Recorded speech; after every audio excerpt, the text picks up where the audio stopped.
You're listening to the Zero to Somewhere podcast with Nick Palmisano and Albert Zoe.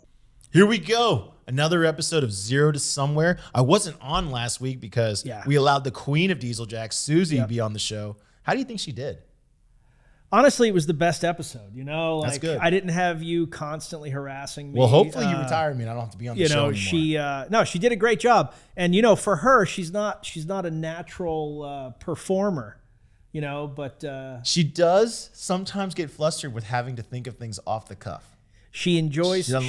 She's a person that enjoys planning. But I thought she did really well. Excellent. I thought she did a good job. But we'll find out. We'll find out based on the views. Like if people drop off, then you can be like, Suze, you're a terrible podcaster. Listen, it might be I don't think people drop off though. Her voice is very good. Yeah, she's got a good. I mean, the British thing helps. You know? The British thing always helps. Makes She always sound smarter. Yeah. Well, she is smart, so she's got that going for her. You know? There you go. All right. Well, this week in Diesel Jack news, we have been. Let's see. Did you guys cover our road trip last week?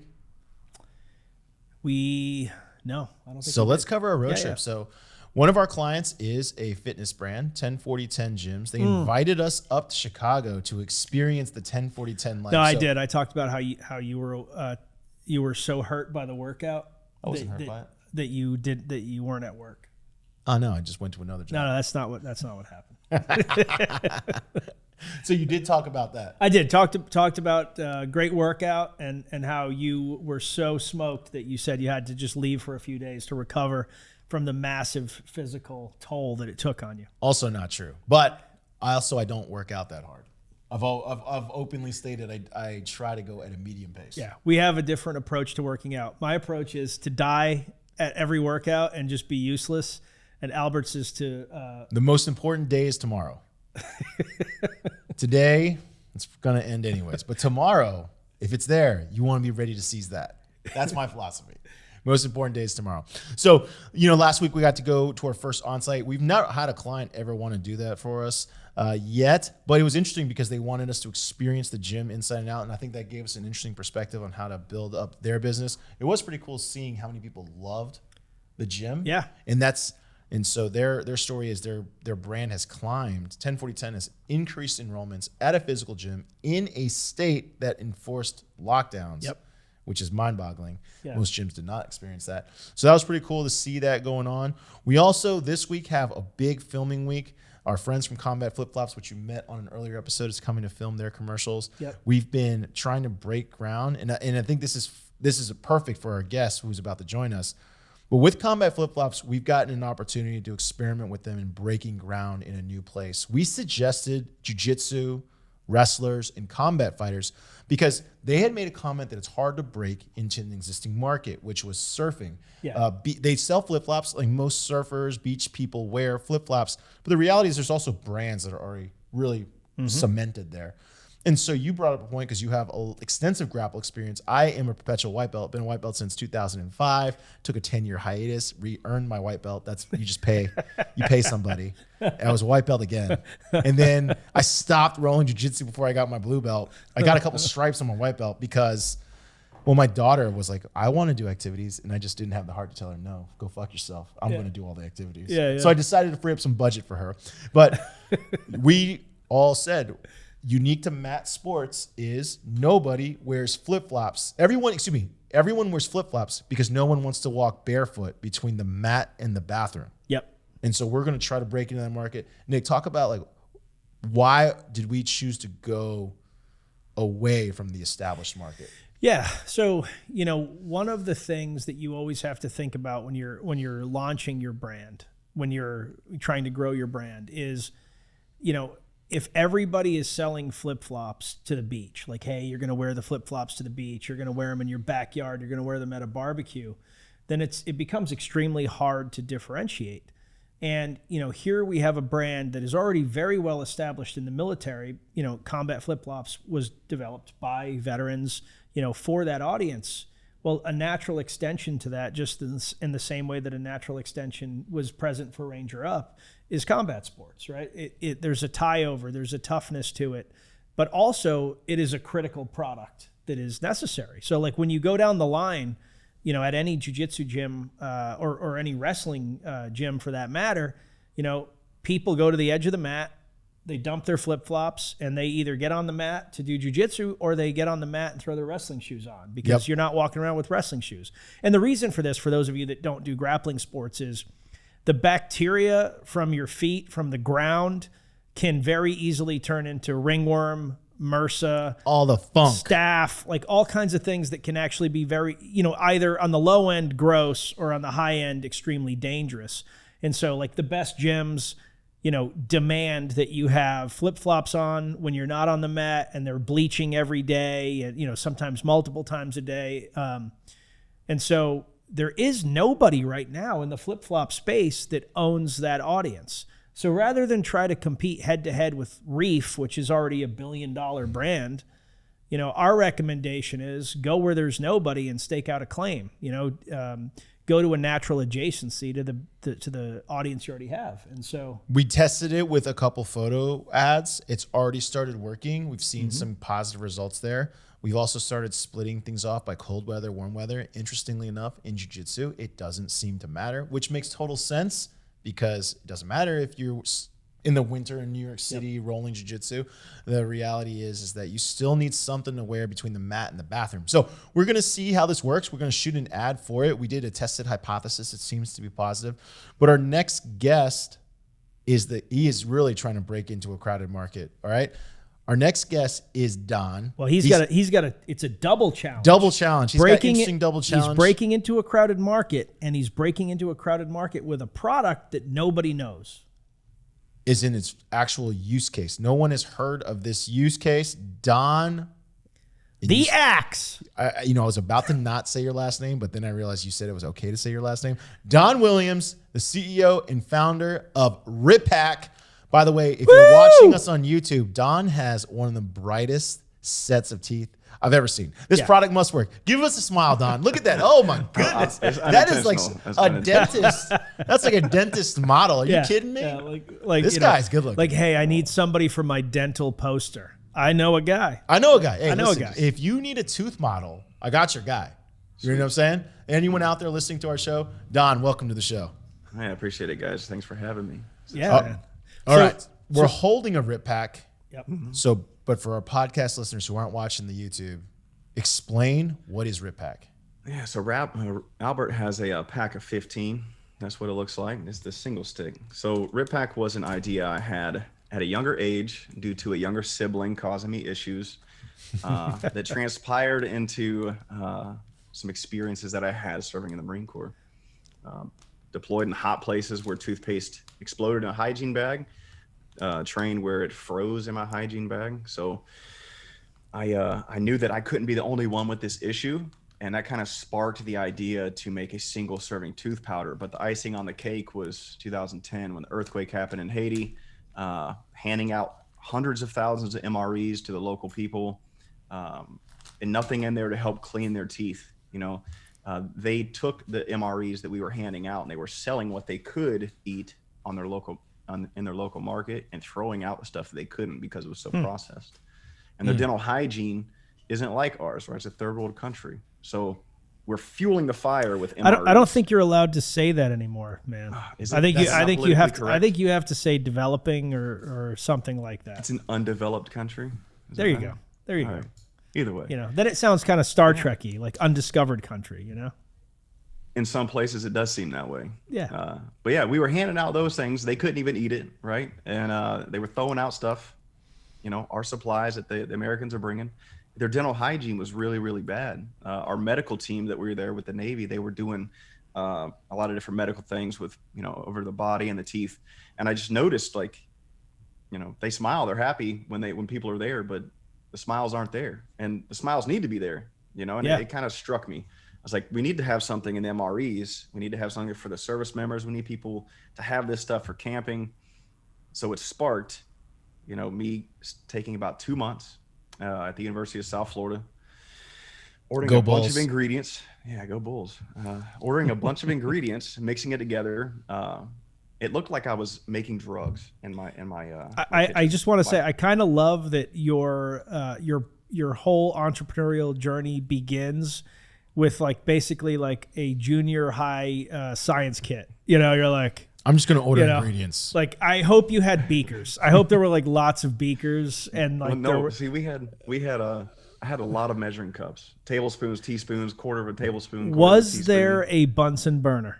There was not. Oh man, like, because like I was led to believe like in middle school that there would be a lot more Bunsen burners in my life, but like basically once I left school, Never see him again. I have not seen a Bunsen burner since, and I, you know, it bothers me a little bit. Yeah, Bunsen burners, beakers, no longer in existence. But Yeah. for the people listening, Oh wait, what was the other? I don't know the names of tools. No, Man. no, I there got was like a what C was in the chemistry. I don't know. I cylinder? wasn't The, paying the any cylinder. attention. I'm right there with What you, was it Albert. called? The A beaker? No, a graduated cylinder. What's it? It's all coming back. No one remembers it's all that. coming back. No, not at all. But if you're not watching and you're listening, let me describe this for you.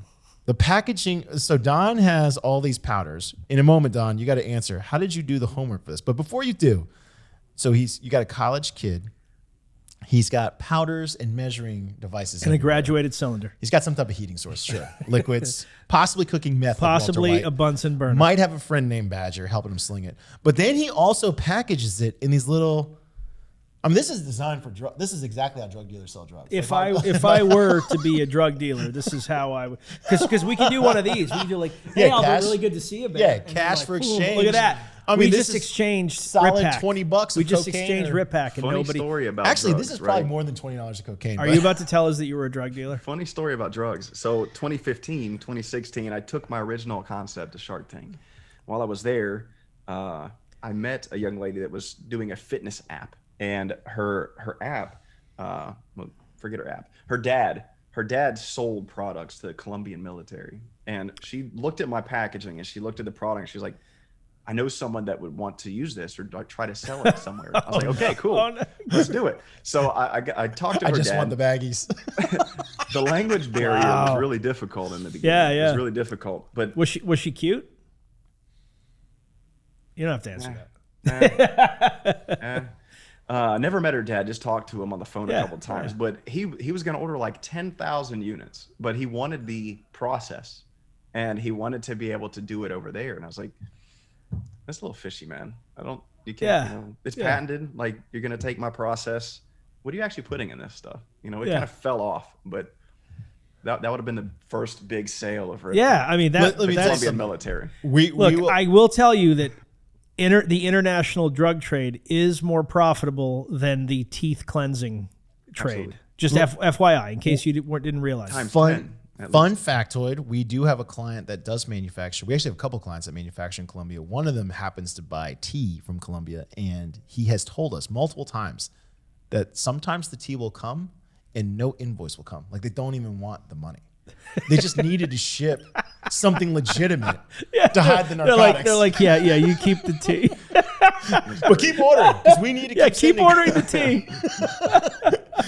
Yeah, and so like where? I don't need your $8,000. Yeah, where are you getting all this money, Colombian tea guy? It's like, oh, from the tea. See all the shipments of tea I I make? sell tea all the time. I sell lots of tea.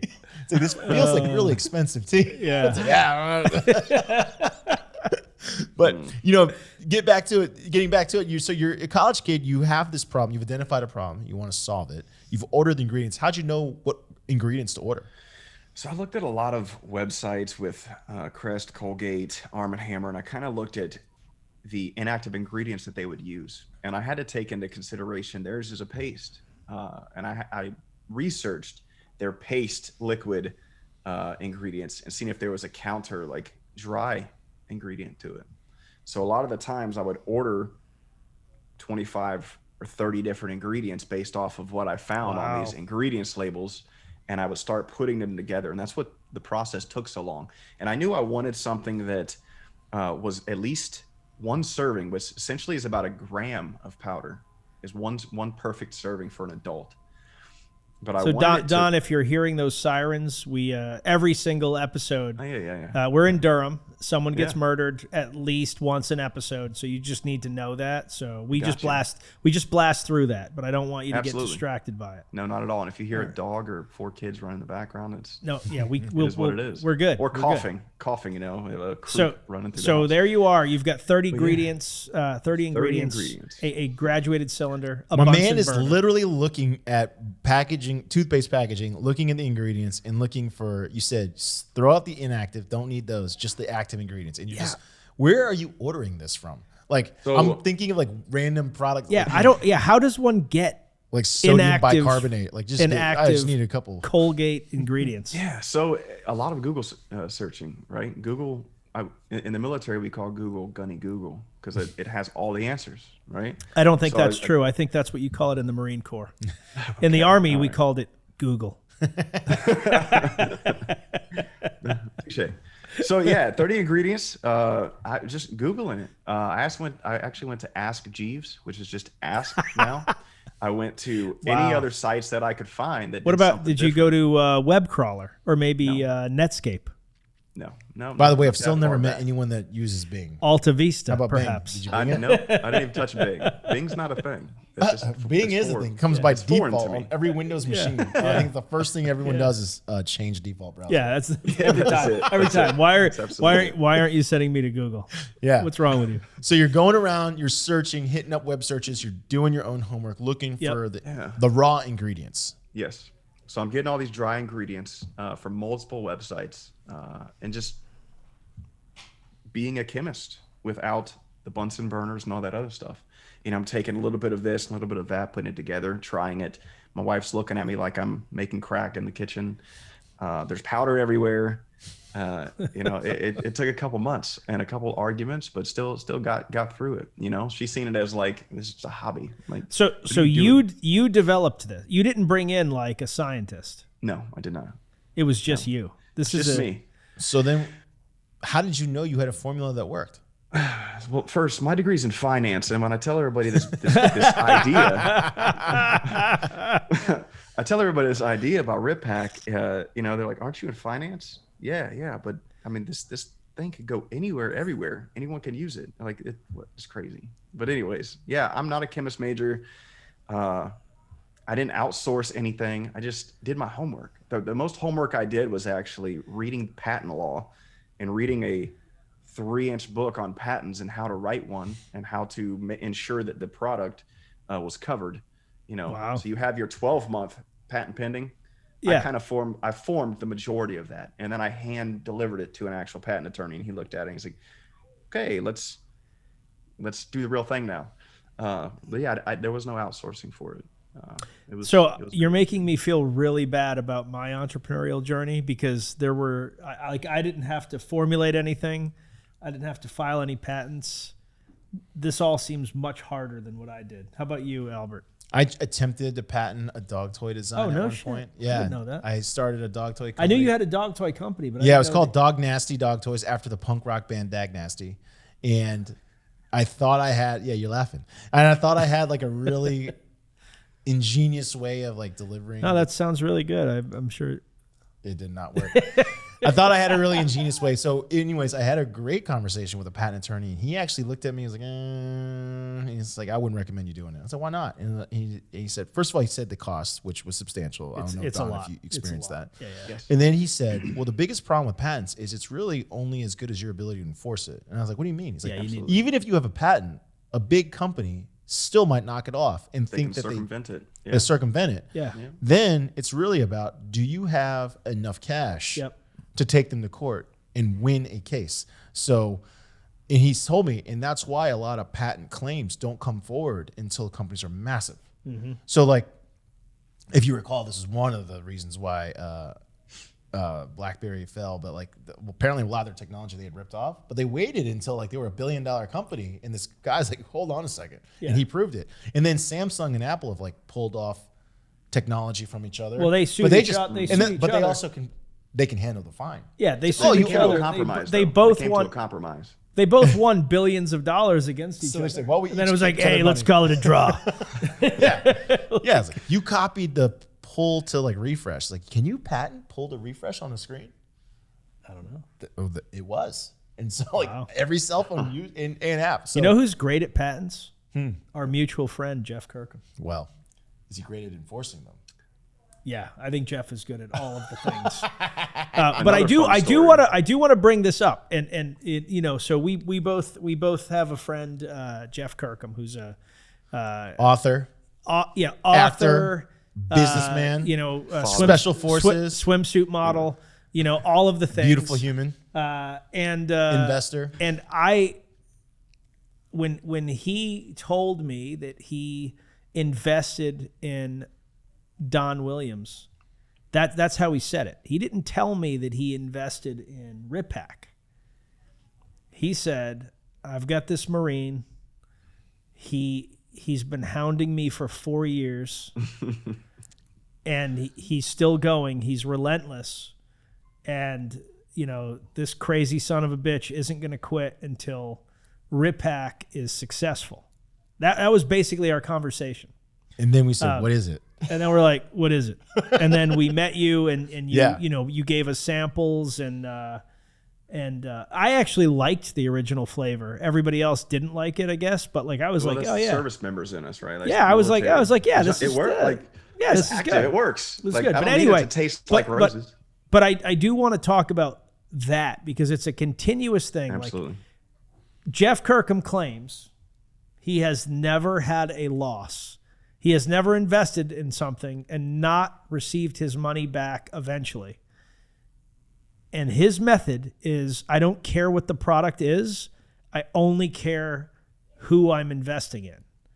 He invests in people, right? He invests in people. And he basically thinks that you're crazy enough that even if this is the shittiest idea ever, you will be so relentless that it will eventually work. Well, that also means you'd be humble enough to change it.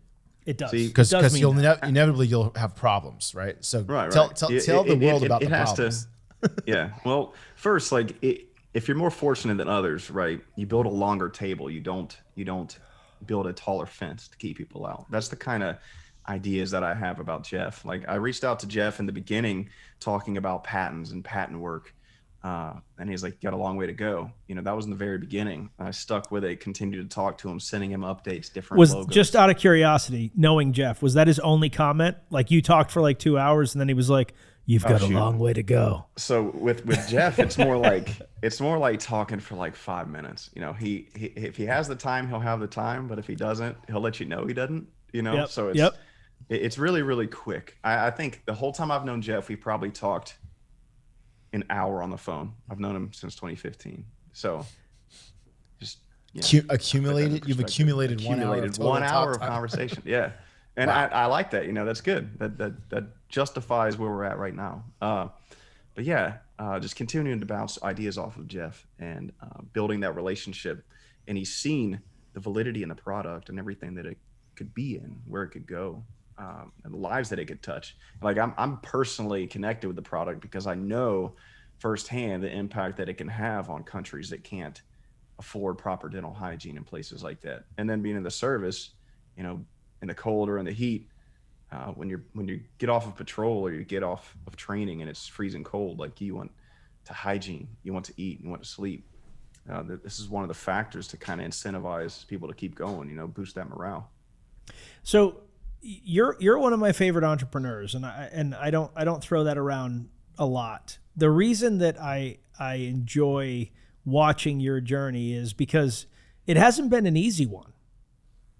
Like you've gotten your ass kicked a few times, but you're still making progress every day.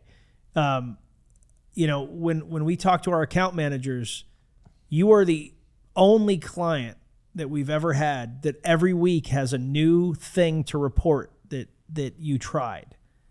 Talk about like your process and like kind of how you work. So in the beginning, with right before landing with you guys, right, with the whole design and marketing and getting together and building that relationship, like I was cold calling. I was sending out thousands of emails. I went on Google, okay, and I looked up the Appalachian Trail and like from I've heard of it. as far as you could go from one end to the other. And then I zoomed in and I clicked outdoor stores in that area and they would all pop up. And I emailed every single one across Appalachian Trail. I did that. Probably 1,000 emails, just random stores trying to get in, trying to push a product.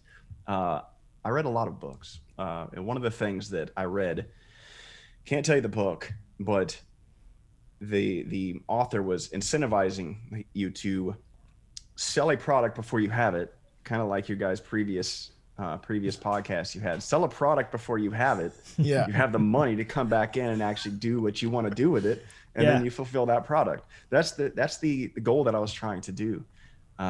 It didn't pan out that way. I sat down in front of multiple angel investors, flew to California. It was just too new for them. They didn't understand. They didn't understand that something like this could change the dental hygiene market.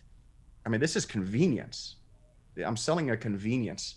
I'm selling a immediate tooth cleaning solution and taking away something that people are used to using.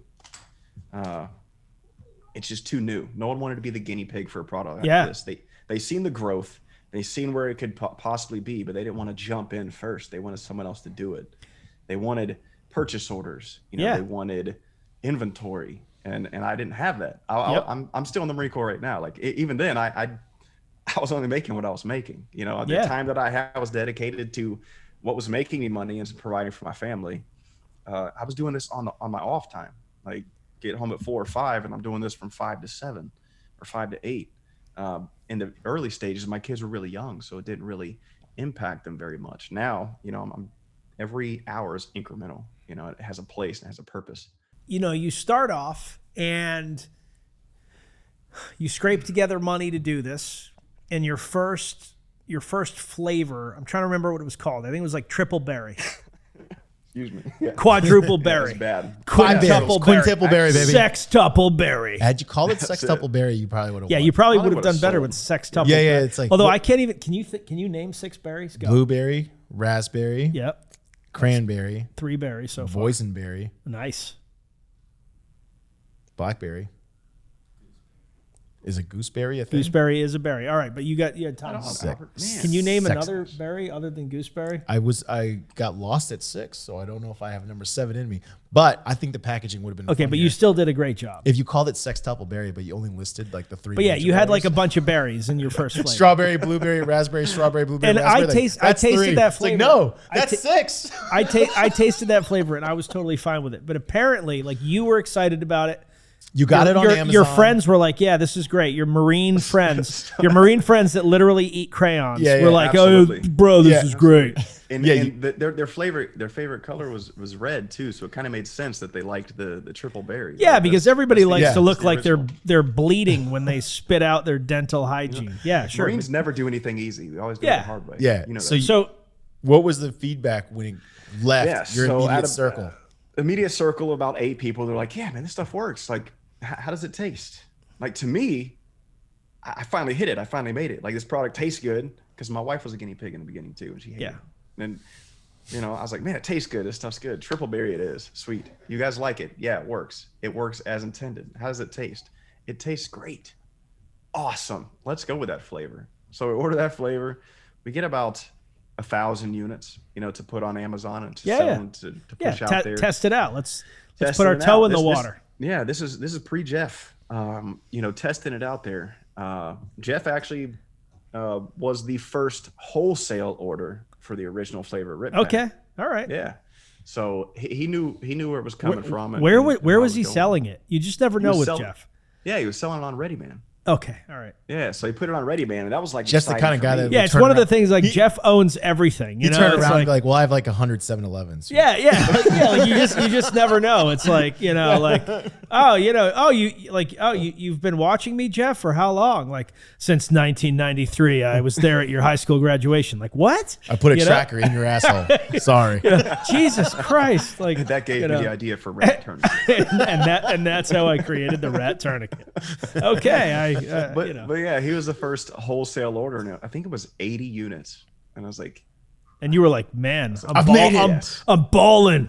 If I just do this every single minute of every single day, I'm going to be a trillionaire. Every single day, let's do it. And that was around the time that I was doing those 1,000 emails. Jeff is only one, right? 80 units. I was like, all right, cool. Well, I pushed units. It'll go to Ready Man. He'll sell on there, and then he'll reorder. Yeah. That was the idea. Yeah. That didn't happen. I'm sure, the people that tried it, they're like, yeah, it works as intended. They didn't want to say it tastes like dog crap. Like, it's not good. Yeah. Because, Ready Man, their market isn't just military. That's like civilian people out there. It's preppers. Hooking and jabbing. Like, they're preppers. It's preppers and not necessarily hardcore preppers like, I have a bunker, but people that are ready in case, Like my friend John, who... the investor in Fieldcraft, who's like, he's worth a couple $1 million, but like, he thinks he's a prepper. I'll tell you what, man, I was never even considering being a prepper of any kind until COVID hit and ridiculous human beings bought up all the toilet paper. And then I was like, oh, that's right. People are fucking stupid. Maybe I should have something just in case.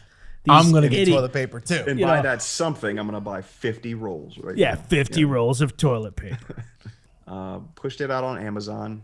I had about like 10 or 15 reviews, I think. Some of the reviews were people that I know. Other reviews were people that I didn't.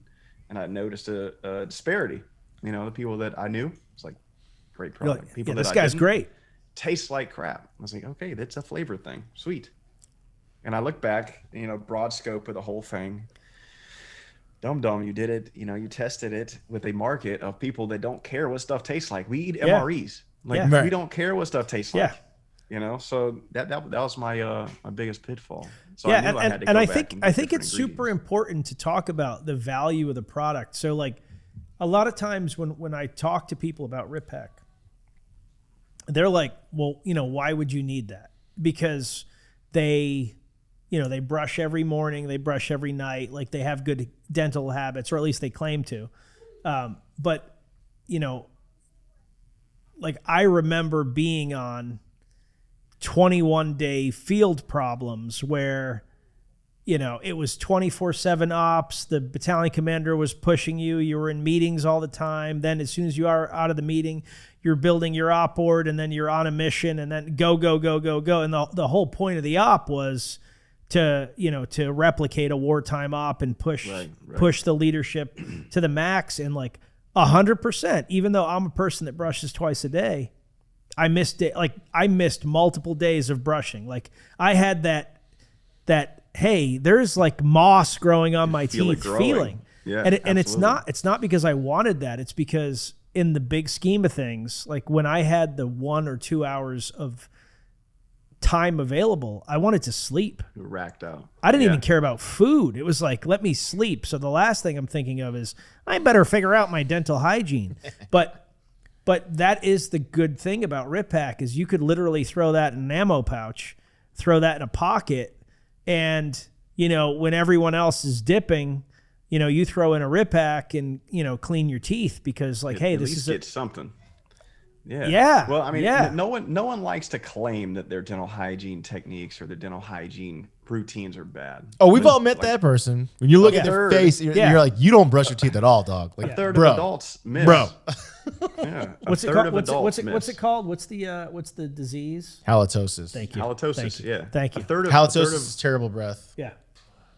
And then the other disease is just butter teeth. I had a friend that had that, but it was teeth, actually a medical condition, and he had to have surgery. Don't be laughing to fix Don. it. Some people have some serious butter teeth. Like you look at them, like, why the fuck is it so yellow? Yeah. Or it's not why, it's how. Like how. Like, you just stop. You just stop giving. Like, if you're an 80-year-old man, you've been crushing coffees and tea your whole life. Like, I get it. Like, you know what I'm saying? Like, 80 years of stain. Like, it's probably gonna be dark. But when you see young people look like that, like, no excuse. What happened?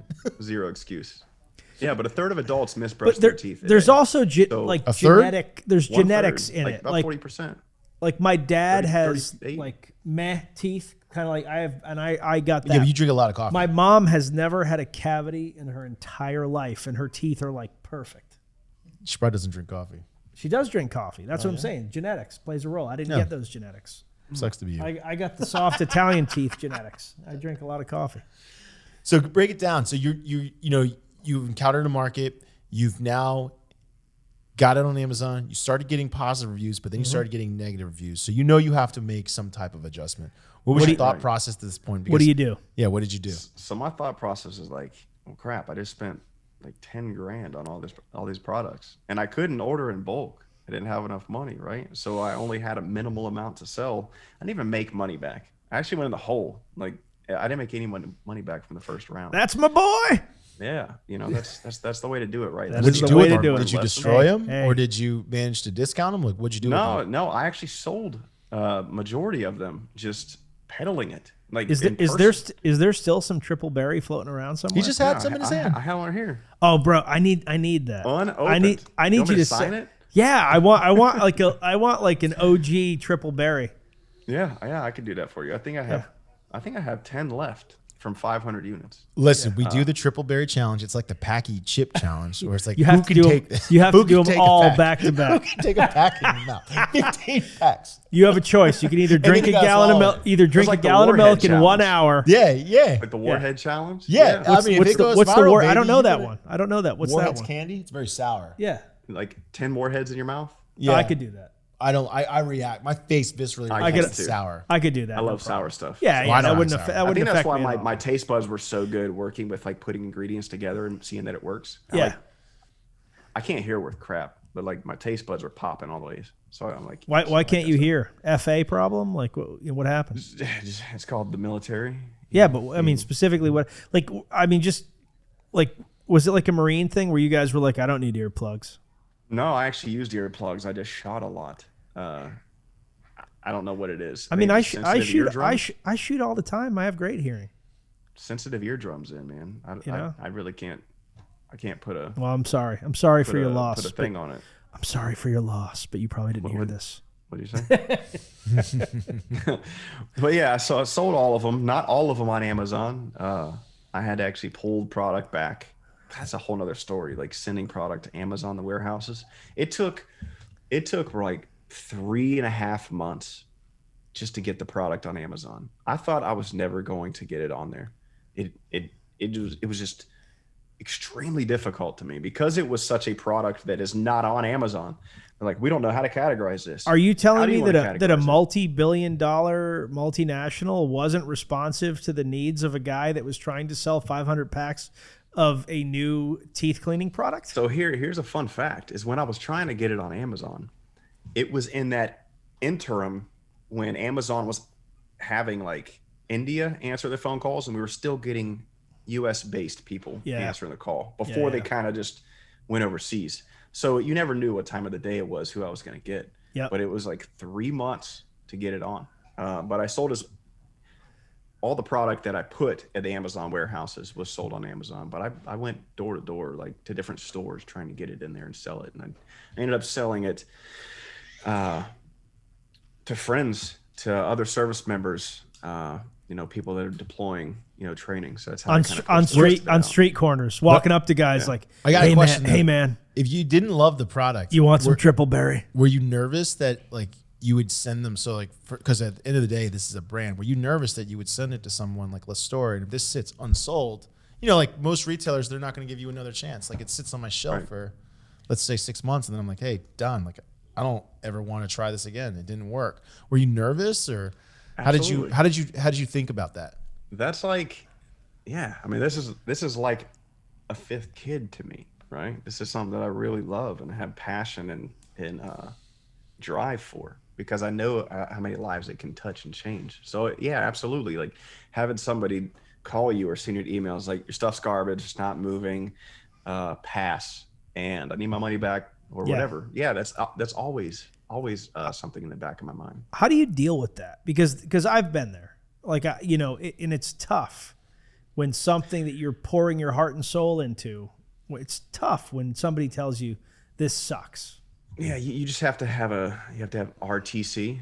You guys know what that is? Like We don't. Is it, reason to continue. Okay. You just have a reason to continue. All right. RTC. And I thought it was Regional Training Center for wrestling. But I mean, hey, it's like, it's all right. I'm a wrestling fan. no, but I honestly, like, I didn't start a business just to start a business to make money. I started a business to change lives. That's also why Albert starts businesses. No, I do. That's not what I heard on the previous podcast. No, I do it to create freedom. Yeah.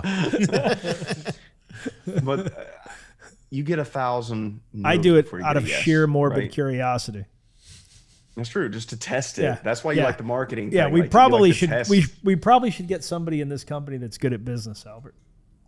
I'm good at business. I just don't have to. I just don't like what I. You don't like to do it. I don't like a lot of things.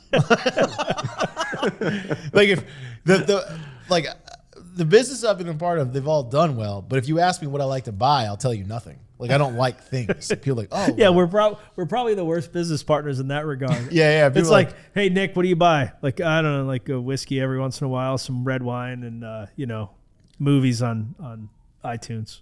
yeah. I tend not to buy things for myself. Like I don't even buy movies on iTunes. I'm like, I oh, don't geez, need it's anything. Too much. Like I literally need nothing. I'm like I don't like I have like my hobbies are work and jujitsu, and that's pretty much it. I mean, there's not bad hobbies though. Yeah, I mean, you get 1,000 no's before you get a yes, and that was the mindset that I had with it. And eventually, the same thing with investors, right? I just continued to not better business. Harass. Yeah, you just continue to break it down. But there was a company I reached out in California that was the last angel investor I sat down in front of. Like product's good, like we love the concept, the logo, the marketing that you have, like where it could go, what it could do. It's too early. I was like, okay, next.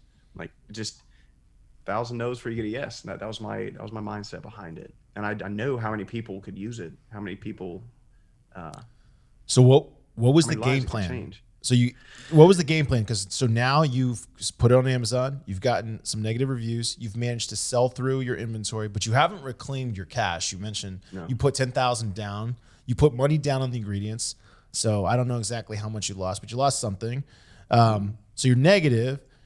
What was your next thought process? Is you're passionate about the project? Your thought process was what? I need different flavor. Yeah, well, different flavor. But I was contemplating like, okay, I'm finally gonna sit down and get that business application loan put together to take it to the bank. I'm gonna do the whole. How much does that suck? You have to do. How much does it suck? It's almost impossible. Yeah, it's ridiculous. They just want a game plan. They want. You are not. Your life. I hate to say it like this. You're not getting any money from any bank unless you're independently wealthy. So it's collateralized. So you're not really you're loaning against your own money anyway. Yeah. Unless you've been in business for 2 years and are profitable. And I think that's so insane. Like it is so hard to start a business unless you have cash on hand. It is so freaking hard. Cash is king. That's absolutely it. But I knew, like, I sat down, I was going through it. Like, this is a lot. Like, what was, this triple berry, I needed a new flavor. All the other ingredients worked fine. But I can't do another 500 unit order. I want to make money. Yeah. Like, I have to have a substantial, like, order to be able to push it and to have that wiggle room to make some money back. So I continue this thing going. And just the loan process alone was ridiculous. So I circled back, reached out to Jeff, and I kind of talked to him about where I was going and where I could see it going and where it's already been, just the process to get it to where it's at, before meeting you guys. And he's like, how much do you need? And I was like, wait a minute, like, I've never talked to him as an investor before. I talked to him as a wholesaler that bought 80 units of the triple berry. I was like, okay. Triple berry. Did you ever try the monster truck method? Triple berry. You'll pay for the whole pack, but you'll only need the edge. Just that kind of. No.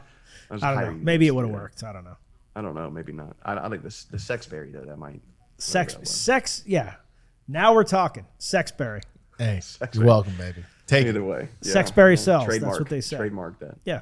Yeah. But I was talking to Jeff as an investor now instead of a wholesaler. And he's like, how much do you need? And I was like, okay, like heart's beating fast. I was always telling the angel investors what I needed. And I had Jeff like, what do you need? And I was like, okay, well, let me go back to the drawing board and actually do this right.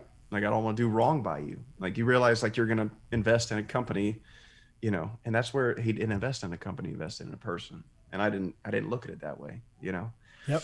But I told him, he's like, all right, probably took 2-3 weeks to get everything lined up. And he's like, let's go. And introduced me to an awesome marketing team, that took my design and you couldn't hire ran with it. You couldn't hire them, so then you went with us. Yeah, they were like $500,000 in a retainer and all kinds of other stuff. But yeah, he introduced me to you, Nick, and we talked about the product, and you're like, okay, it's new. I like the concept. And then we went through a bunch of different concepts for what Albert's holding in his hand. Yeah. Yeah. And so this is one of the, and we openly admit it too, it's one of the more challenging products we've ever had at Diesel Jack, because, and it stems on the one thing you identified in the very beginning is you're not only introducing a new product, which like new products, but it didn't really have a category. Do you know what I mean? And we're the category. Yep. So it's like, if you were to, let's go back to some of our examples. If you say, here's a flip flop, but it's for jiu-jitsu people, well, people know what a flip flop is. Yeah. So they say, okay, cool. Right. But if you were to introduce in the world of dental care, a new thing of floss, a new toothpaste, even it could be different, but people be like, I brush my teeth, I floss, like this is something I understand. But this was the first time we had seen a powder for cleaning, and it was disposable on the go. So we admittedly overestimated the education. I think we underestimated the education process involved in a consumer product like this. Absolutely. That's been the hardest part, because once we had it on hand and we got the vanilla mint flavor, like everybody likes the flavor. Everybody liked it. Everybody was like, man, this is good. I love our commercial for this. Like, it's one of my favorite commercials that we've done, the whole suite of commercials that we've done. What I did not anticipate, two things. One is people have no idea what this is, and we have to really spend time to educate. And two, the hate from dental hygienists. Oh my God. Holy shit. No joke. Dental hygienists hate Don Williams. They want I haven't seen a single dentist say anything. No. But dental hygienists want to stab you in the face. I did not anticipate that. We can't I'm taking their job away from them. That's why. We cannot put up a single ad before somebody's like, I hope you're happy with yourself because you're ruining America. Like, what? Holy crap. Like, you're ruining the world right now. Like, how do you think that this is going to work without a toothbrush? And then every time we have to be like, well, no, it's not that we're saying don't use a toothbrush. We're saying when you can't use a toothbrush, this is a very effective method of keeping your teeth clean. Absolutely. Yeah. You got the sample pack on you. Well, there you go. So, yeah. I mean, I think this what makes this personally why I think people listen to this show is the vulnerability we show. Like, we don't make hits every single time. I think we 100% of the time will fight with our clients until like they choose to like say, hey, fuck you, like you suck. Yeah. And until that day happens, we will continue to fight. But we had to go back to the drawing board. We had to attack it in different ways, more educational. We had to try different markets. Who needs this? Our original hypothesis was outdoors people who don't have access to water, that wanted to clean their teeth. We found out that they don't want to buy this. Like, they have bought it. Yeah. But again, it's one of the challenges is when you have to simultaneously educate and sell, the ROAS goes way down. It's a very long tail discovery process to even try the product. Yeah. So it's like like they want to read articles, they want to find out about it. It's not just a product that we pushed. It's a methodology. Right? It's a new methodology. It's a process too. It's a process behind it, and people aren't really inclined to watch the commercial to understand the process. We're in such a instant gratification culture that it's really hard to gain the attention of someone in 60 seconds for them to understand what a RipPak is or does. So talk about how you thought about attacking the drawing board, because one of the things that a lot of companies, when they invest in a marketing company, they certainly want results fast. I mean, of course, everyone wants results fast. Everyone wants a pop. We admittedly didn't have a pop, so we had to go back to the drawing board with you. What was your thought process at the time? Like, were you like, oh fuck, like this is really going to ruin my life, or were you like, okay, just another hurdle to take on? Oh, see, I actually enjoyed the ebb and flow of how you guys worked. Like, it wasn't what I thought it was going to be. Like a marketing team. All right, this is how we're going to do this clip and this film and this, and we can't have any leeway in between it. With you guys, it was just a fluid process. I mean, being there at the commercial, was telling Nick, like I wanted them to say this or have more of an emphasis saying this. And it was just, all right, do what he just said. Like, yeah, let's do it that way. Like, just being able to have buy-in in the whole process and being a part of the team. Yeah. You know, not just a client, but you're a part of the family. So Diesel Jack. We have found that when we have people like you, and you know, we put Lance in this category, people that are constantly, you know, like you and Lance couldn't be more different in some ways, but you both live and breathe your brand. Every day you're thinking, how do I grow RipPak? Every day Lance is thinking, how do I grow Thigh Huggers? How do I find a way to get one more sale today? And like those relationships tend to be our best relationships over time. Because it isn't like when we have to lead the client, it's only what we know. But when the client is constantly saying, what about this? What about that? It's fuel to like the creative fire that is necessary to make something successful. So this toothbrush is evidence of Don, like your ability to listen to your customer base, because basically this is the way I think of it, right? So many people told you like there's no way this works as good as brushing, where you basically kind of I wouldn't call it giving in, but like you adapted to the demand. Fine, motherfuckers. Here's the toothbrush. I incentivized them. Yeah. Here's the toothbrush, you pieces of shit. Incentivize. It's incentivized buy, right? Hey, here's one with a toothbrush if you don't have one. Here's one with a toothbrush if you were complaining about it not working without a toothbrush. Yeah. You know, but it's for me, it's more about informing people about RipPak and the product that it is versus making a sale. Because the more people that know about it, the more people that are inclined to purchase it. Because like no one knew what Red Bull was until everyone knew what Red Bull was. Yep. It was around for more than a decade in the United States. The company started in 1988. It did not get its first real traction that I can remember till 99, 2000 timeframe. This is over a decade of energy drinks. Like success takes a long time, and I don't know what it is. I think it's like social media or movies or whatever. Like there's this illusion that there are tons of like 22-year-old cajillionaires walking around. I mean, there's definitely a lot of them. But they represent a very small percentage of entrepreneurs. There's a few of them. Like if you look at the have you seen the Forbes 40 under 40 or the 40 under 30 that's under 30?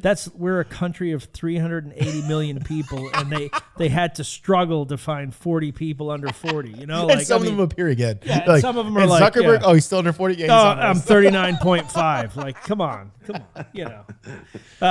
No, I mean the average millionaire I think is like 54 years old, and so like success takes a long time, and it is not like everybody thinks about like the line is like, you know, you have this perfect straight line, but no, it's all kinds of messed up. You're up, down, you're all over the place.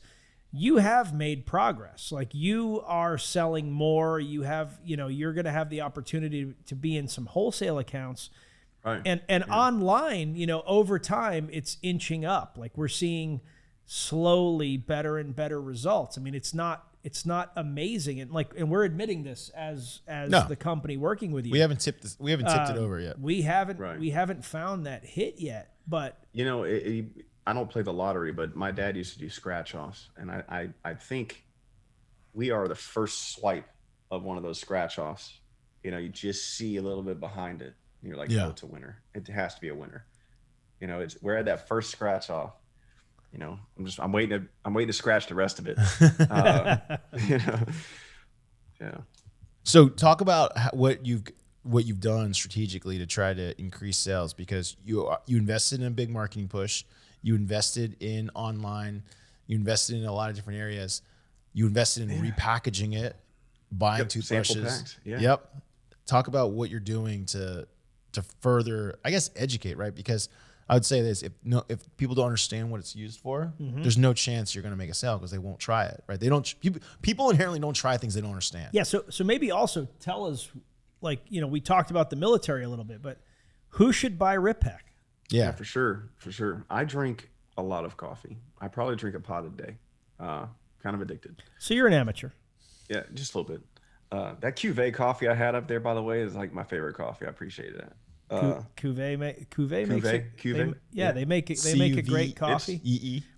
We've got another one for you to try too. Sweet. Salvation. Coffee. So those are those are our two go-tos. All right, right on. Yeah, I'll definitely try that. But the Marine Corps Exchange was talking to them for a little bit. Then COVID hit. COVID just ransacked everyone, just across the board. Personally, my daughter was born with cysts in her brain, so there was multiple surgeries during this ramp up. After the investment. With RipPak. My son had an eye injury, almost lost his eye. Just one thing after the other during COVID. My wife and I had COVID. We kicked it like beasts. It was no big deal. But the Marine Corps Exchange in the beginning was like, we'll put it in the stores. We'll try it out. Then COVID hit, and they're like, all right, let's take a step back. We'll pause. We don't know exactly which market to put it in. Camping or tactical, or the dental hygiene part. Yeah, you have plenty of aisles. Yeah. But no, kind of holding off on that. But I'm working with a guy to put it towards truck stops. There's roughly 2,600 truck stops in the nation. And I think that's going to be a win for you. Yeah, I think that's the closest alligator to the boat, right? And your big ones are Pilot, Travel Centers of America, and Loves. And, those are the top three. Yep. If one falls, one gets a new product. Yep. The other two want that product just for sheer fear of missing out, right? And also from our perspective, the second you land one, we can target customers of absolutely of Loves or Pilot or whoever and go hard in the paint on. Yeah, absolutely. You need this product. But I drink a lot of coffee. Squirrel, ADD. Honestly, coffee drinkers. I mean, this product is so easy to white label. I'm all about white labeling, right? I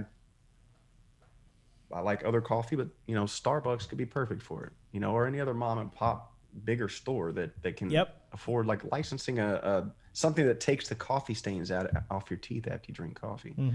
Bass Pro, Cabela's, Gander Mountain, REI, outdoors. I went to Bass Pro with this.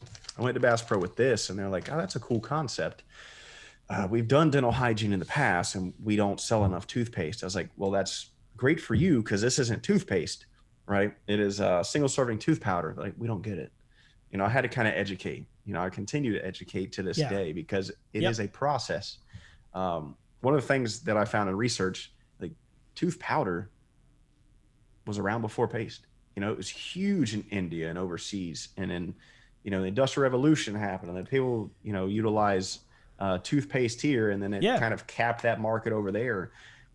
Roughly 20 million people still use tooth powder overseas in other countries, especially India, but it's still predominant over there. But tooth powder cleans your teeth better than paste. I mean, there's multiple studies that have proven that. Really? And it's just why is that? And if you don't know, I'm sorry. It has a little bit more abrasiveness to it. Okay. Which kind of pulls. So it's like an Italian. Polishes. Yeah, there you go. Yeah. Or a drunk Irishman, if you want to do that.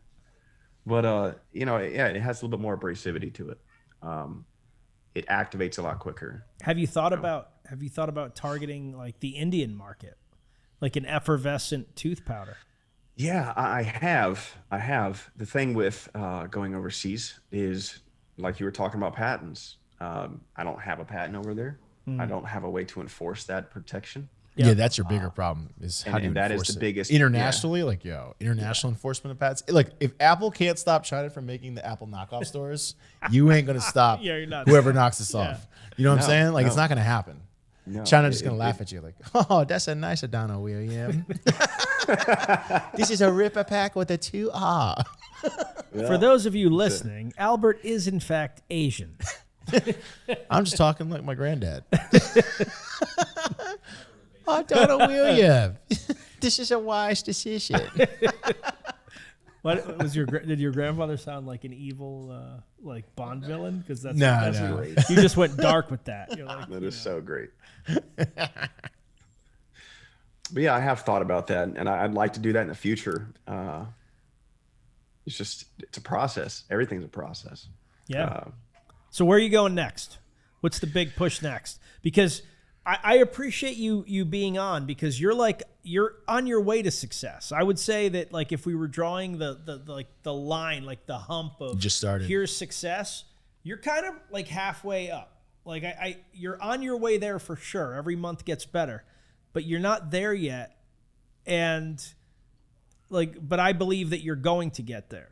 And so I actually really appreciate you coming on the show and talking about some of these things, because so many of our listeners are people that are in your position, where I was, 15 years ago, where you're like, man, like, it's kind of working, but I'm still spending more money than, I'm making. And like, how do I deal with that? And, so like the struggle, it's tough. It's like, talk a little bit about mentally. So like you mentally, because you're a positive person, and I definitely get that. But mentally, like when you have those moments of like, oh fuck, like how do you keep moving? I've had that a lot lately. You just gotta like, I look myself in the mirror. At your glistening white teeth? Mostly, yeah. Well, that kind of motivates me too. But I was thinking about that. No one would believe this guy drinks a pot of coffee a day. This shit has to work. Look at this guy's chompers. Are you kidding me? I don't know, I look in the mirror, like the rearview mirror, driving to work, and like, where can I go? Like, I got to continue to push. Just got to dig deep. Like, it's ingrained in me to push through adversity. And I think I had that before joining the Marine Corps, but I think the Marine Corps kind of ignited that fire to continue to do that, to find success with things. Yeah. I mean, it was an actual fire. There was a lava monster, and you had to defeat the lava monster with a sword. That's when I joined too. You had to defeat a lava monster with a sword in order to actually become a Marine. I've seen this. And then get to the top of the mountain and hold the sword up. Yeah, I saw the documentary. That was it. Yeah, absolutely. Yeah. I play that every morning, by the way. A crucible, if you will. Yeah, there you go. But I just continued to like have passion with the product. I know there is a need. I know there's a need. It's just educating people to the point of them needing it. One of the biggest successes so far was BattleBox. Mm-hmm. And it being in BattleBox, like when they told me the amount that they needed, I was like, it was like 15,000 units. I was like, this is amazing. Like, finally, like this is the biggest thing that's happened since sliced bread to me. And I was like, BattleBox, cool. Since then, it's been Steel to Reel, another subscription box company. There's a couple other ones that are interested too, just working out the fine details. But I just kept pushing. Like, when life hit me hard, I just kept pushing back harder. I know that's like cliche, but that's what you have to do. Like, I just have so much passion behind this product and know the validity of it. I want everyone else to know that too. I'm not crazy with this product. Like it works. Yeah. And I have all kinds of people. I do trade shows and I do pop-up events, and they're like, how'd you come up with this? And I tell the story, and they're like, why wasn't there anything like this before? Like, it's crazy. This is amazing. Like, thank you. So a lot of people don't know this about you. You are an accomplished singer. Sure. Yeah. And I think what everybody needs, like, if you're really willing to do anything for RipPak, I need an impromptu RipPak song that is targeted specifically to Albert. Go. Yeah, I don't know. Just assume I drink a lot of coffee, because I do drink a lot of coffee. Yeah. Albert drinks a lot of song. Yeah. There's a difference. There's a difference between being able to sing, play guitar, and then do like an impromptu song. I know, but I believe in you. If you really want to sell RipPak, put it to the tune of your favorite song. Yeah. You can pick a song. You don't have to write the music. You can pick a song. Like, for example, the Backstreet Boys, "I Want It That Way." All right. While he's thinking of that, I'll help him out here. We'll help him out, but you gotta be thinking of it. So I recently started purchasing a product, and now I continue to buy it, and it's in a similar, I think, space as you. Is it cocaine? No, this company called Blue Land. Blue Land sells dish soap, but it's not liquid; it's powdered. Okay. It is a powdered dish soap. How they go about it is they tell you about the environmental benefit of not doing plastic packaging. Okay. And so as someone who cares about the environment, I saw that and I was like, I'll give it a try. If it cleans better, Do you care about the environment? I do. I tend to buy. I tend to lean towards products that are. Is it more, because of your surfing? I mean, that definitely plays a part of it. But everything I enjoy is outside, and I think a lot of people enjoy things outside. So it does, like for example, bother me when I go to the beach and I see people litter. Like, on the Oh beach yeah, and that sucks. fucking go That away. sucks. Like, that's Yeah. awful, right? That so, sucks. so I saw this Blue Land product, and the video was really simple. It showed all of the plastic soap dish bottles just like lined up in landfills, and like, this is what we do every single day. It showed how much you use, and I was like, man, this is exactly like what RipPak could do. Like the toothpaste squeeze thingies, the tubes, they're not recyclable. They definitely create a lot of waste. They definitely create a lot of clutter. So it would require you to sell it in a bigger package, but they literally ship it to you in a bag. So you buy this shaker and you pour it in they sell it to you in a compostable bag. And it's they charge a premium. So I can tell you that I'm not the only one. There are multiple people that subscribe to Blue Land that Is are this paying. like hand soap or dish soap? It's dish and hand. They have multiple soap Both. types. They have both. Okay. I've heard Right. of them. So Blue Land, they sell it in this. That's their angle. I can tell you that they sell it at a premium price point, and it costs more than dish soap, but I still buy it. And I'm not the only one. There's a lot of people that do.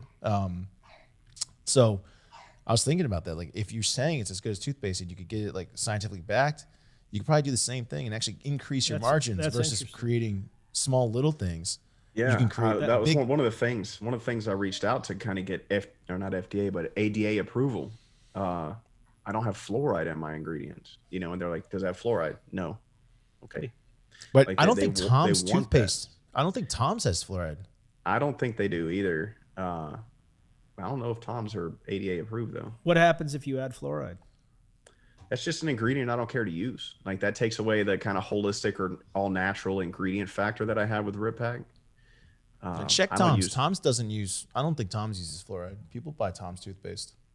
Yeah, I actually use Tom's as well. Look at this guy. Yeah. Don, where's our Yeah. song? Man, I just can't. I don't know where to go with Come that. on, come on. Write a song.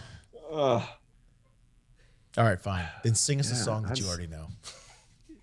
See, I always, Come on, always go Don. towards like love songs to my It does. wife and stuff. Yeah, that's you know? fine. Right. Send Albert a Serenade love me. song about his teeth. Serenade me. What genre do we want here? What's your Whatever best your genre? favorite. You hear my kids coughing in the background. We can, but Listen, it's all right. Listen, you need to hit your favorite song right now. Yeah. and We'll we'll be forget good. about all of it. Right. I'll Okay, buy so- RipPak at the end of this. I will buy 5 packs of RipPak if this song. Maybe I need kicks to turn ass. on the tip factor on the website so There people you go. can tip. You know. There you go. Here we go. So Cody Johnson is a. I don't. You all Ready listen to to country? consume this one. What's No. that? You listen to Do I country look like music? a Country no, hell and no, Western. Man. Listen, you do it. I'm going to Albert, take the I can RipPak. see a hat. I can see a cowboy hat. I on like there. both kinds of music, country and Western. Ooh, See, I Tom- like it. I like it. I like it. Teeth and lightning. See, Tom's great at this. Come on, Don. All right, here we go. Let's see. We're ready. We're ready. It's called Cause I'm a RipPak. Nothing on You. All right, here we go. All right, Shut so up. It's Nick. brighty, brighty. Shut up, Nick. Just Let's letting go. it all clean out. Go. Wearing your black dress, red shoes, makeup, perfume, and diamonds. You always impress, turn heads the second you walk through the door. I just eat it. There you go. Cause it's Let's a try another rip time. pack. Bright as lightning. Just flashing it all out there. It's cleaning your teeth. Don, thanks for joining us today on Zero to Somewhere. Thanks for sharing your journey. We need one closing thought. Entrepreneur that is kicking around, launching their own New product, category, new product, category, new process. crazy idea. Life is a beach. Don't just play in the sand, right? Was this get some out of the Forrest sand. I don't know This is what Forrest I don't know Gump what- shit? I don't know what that means. Honest to No, I God, mean, look- like I know other podcasters would be like, "Oh, that's brilliant! Like you really, that's really a game changing moment." But I don't know what the fuck that means, Don. Get I need you outside to. of your box. Yeah, like even if you think you have something different that's crazy off the wall, if it's a passion, continue to pursue it. Like you just can't stop just because you hit a wall. Like you got to go around it, go through it. Well, I I saw think it that. was Rihanna that said, "Please don't stop the music." Please don't stop the music.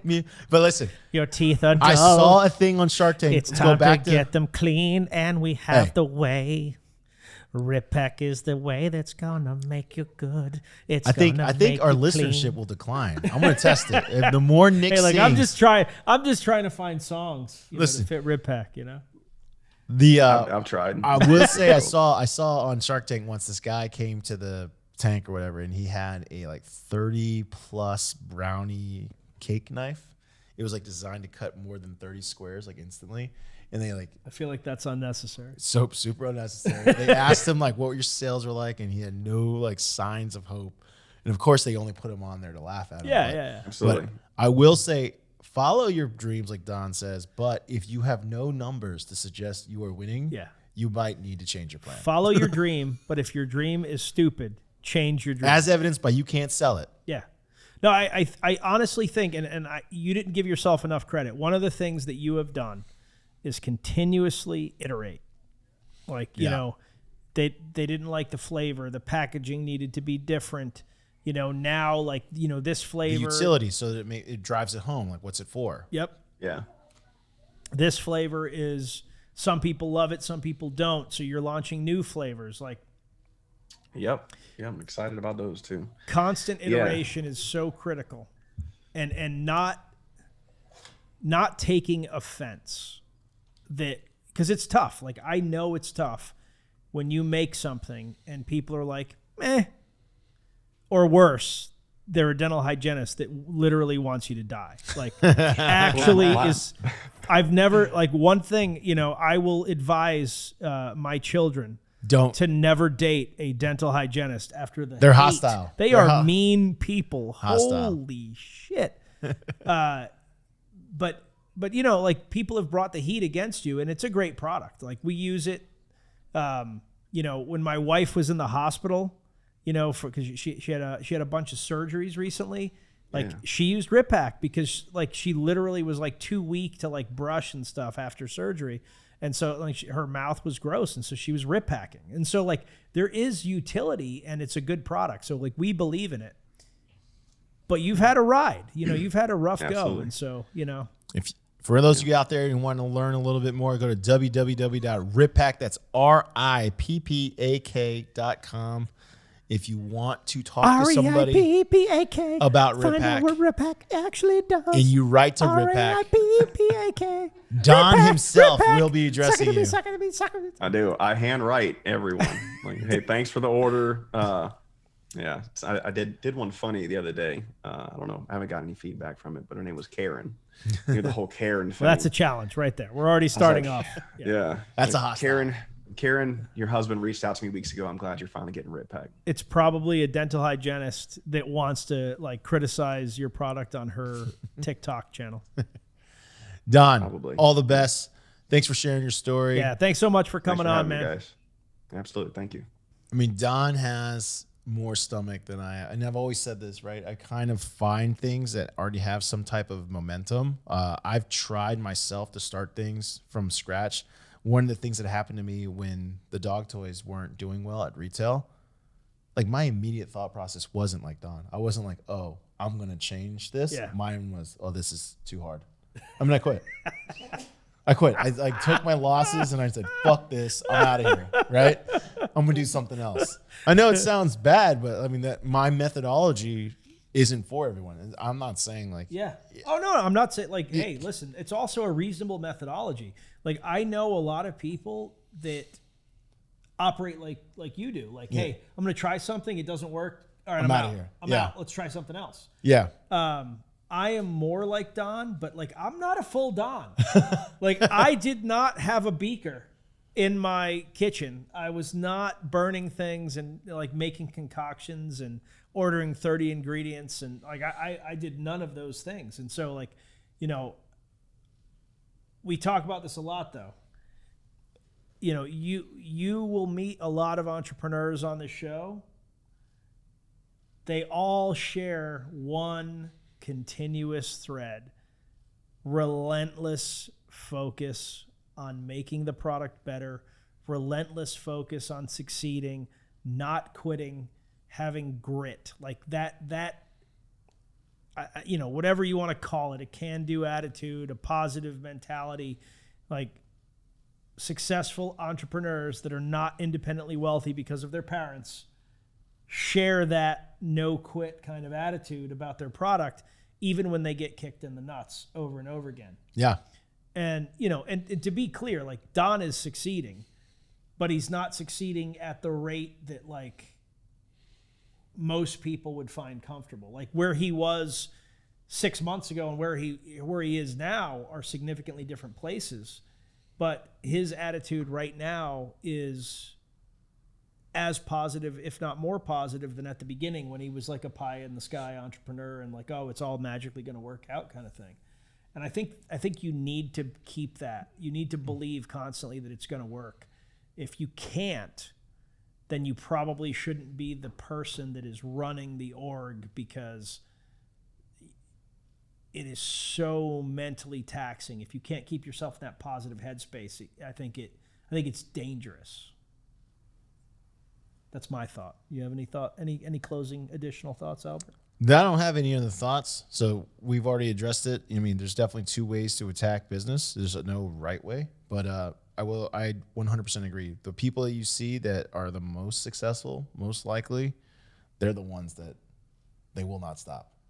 Yeah. They're the ones that are going to lose sleep. Yeah. They're the ones that are going to call every retail store on the Appalachian Trail trying to convince them to buy a powder that they have no clue what it is. Yeah. Right? And that's what it takes. Yeah, and we can give props to the world's second richest man right now.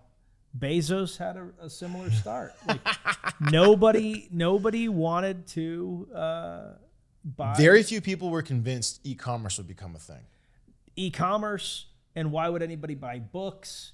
And like there were so many things that kind of like stacked up that was like, why is this a terrible idea? This is at the time exactly when Barnes and Noble and Borders, they'd already created like book environments. People were used to going there, touching it, reading a little bit. Oh, I can never buy a book without touching, holding, feeling, reading. It's like, nah, you're wrong. Yeah. I'm right. Don, will you be like Bezos? I don't know. But are you going to get RipPak to the next stage? I definitely believe in that. Yep. And it's going to be a fun part of the journey. 100%. Take it easy, everybody. Thanks, guys.